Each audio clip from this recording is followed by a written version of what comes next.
folks. It's great to be here. My name is Robert Ossie.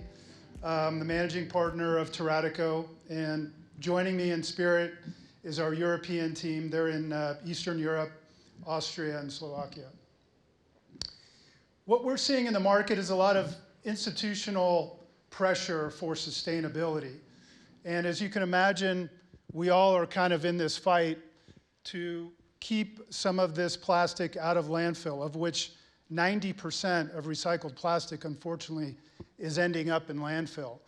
And it's not a great story when you look at how long it takes to degrade, how it's ending up in our water supply, and unfortunately also in our oceans. Like some of these individuals I will show you, many of you probably share some of these pain points. Siobhan is an architect and designer, and her challenge is really finding sustainable and stylistic, affordable materials.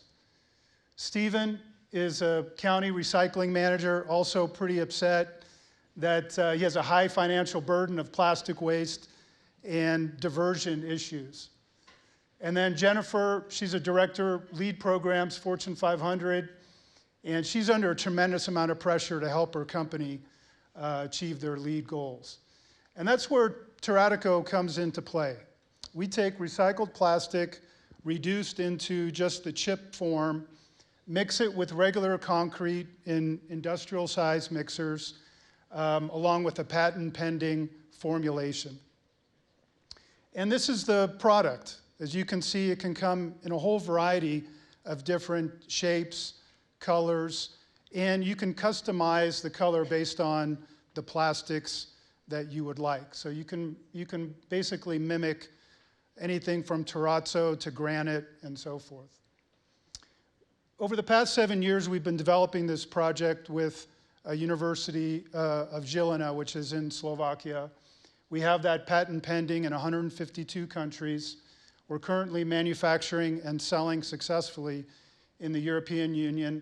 And we just launched in Q1 of this year at the World of Concrete. I didn't even know there was a World of Concrete, but it's a big show, World of Concrete. You should check it out. And the International Tile and Surfaces Show. We were so encouraged by the feedback that we continue to go full steam with the project and have had even some great responses from companies like Nike, who has a lot of byproducts, plastics, etc. Here's what the product looks like. It's kind of a color chart, but more or less every single production product is a custom product because you'll never get the exact same mixture of concrete and plastics. So you can see here there's quite a variety of different things you can do with it. And then countless practical uses. Everything from outdoor ping pong tables to gigantic slabs that can be used for flooring, for walls, et cetera, et cetera. The value proposition is multifaceted. First, being able to take plastics and reuse those in communities to build, say, the new school or to put the flooring in City Hall. We save natural resources such as we don't, nailing into mountains to get stone. Cold production process, low energy costs. The endoskeleton formed by the plastics in the concrete creates very special properties, which is less weight, yet stronger than normal concrete, which means you need less rebar, less reinforced steel on second and third floors, and of course, less transport, less CO2. Highly resilient and easy to maintain. That endoskeleton of plastic and concrete means that it moves very well in areas where there's high propensity for earthquakes. And color, form, and design flexibility, which folks like Siobhan really like. We can use the whole spectrum of plastics. We don't have to have, commercial grade plastics. We can use consumer grade, bottles and things that everybody is throwing away on a regular basis, as well as plastic bags, which is a big issue in many communities. 20 people in a factory will use 350 tons per month of plastic.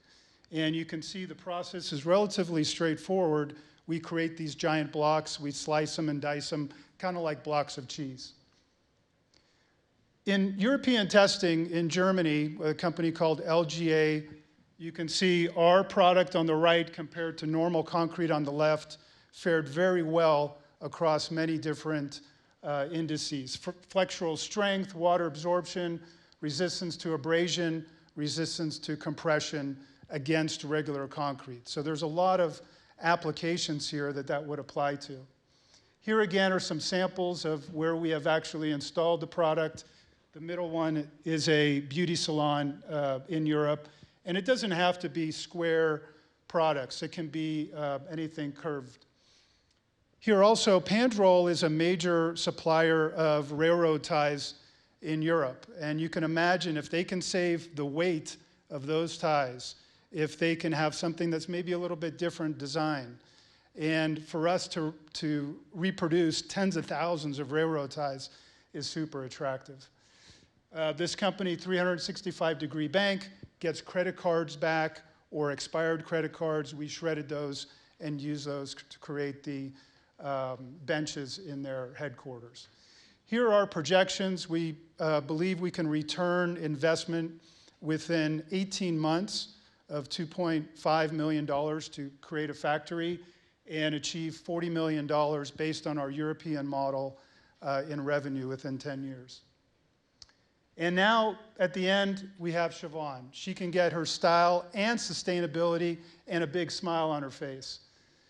Stephen, savings from the recycling and being able to divert that away from landfill.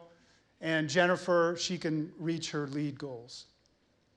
Our asks are really threefold: plastic supply, partners who are already precasters that we can work with to plug and play our process into their manufacturing, and then investors and grants to help us open our own factory. Thank you very much.